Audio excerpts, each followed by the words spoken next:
Hello friends, नमस्कार।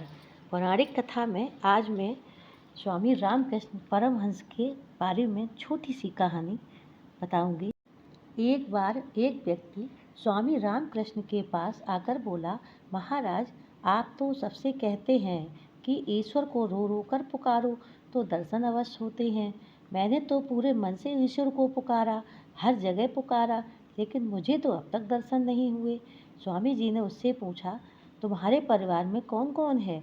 उसने कहा, जी, मैं, मेरी पत्नी और 2 बालक। उन्होंने कहा, अपने अंदर से परिवार की ममता हटा कर पुकारो।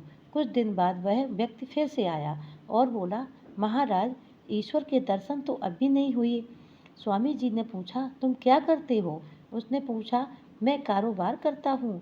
स्वामी जी ने कहा, धन और कारोबार का मोह हटाकर पुकारो। मैं कुछ दिनों बाद फिर आकर वो रोने लगा, महाराज, मुझे दर्शन क्यों नहीं हो रहे? इस बार स्वामी जी ने उससे पूछा, तुम खुद कौन हो?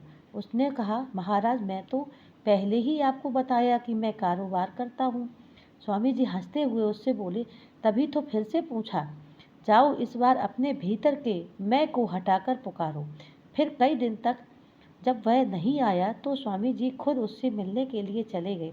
उसे ईश्वर के प्रेम में अनुरक्त देखकर पूछा, मुझे पहचाना? मैं कौन हूँ? उसने कहा, आप तो साक्षात ईश्वर हैं। और तुम कौन हो? मैं भी ईश्वर हूँ। स्वामी जी का उसका उत्तर सुनकर भाव विभोर हो गए और उसे गले लगा लिया। इसलिए स्वामी जी के कहे अनुसार मुझे अपने भीतर के मैं को निकालना चाहिए। ऐसे स्वामी रामकृष्ण परमहंस जी को नमस्कार।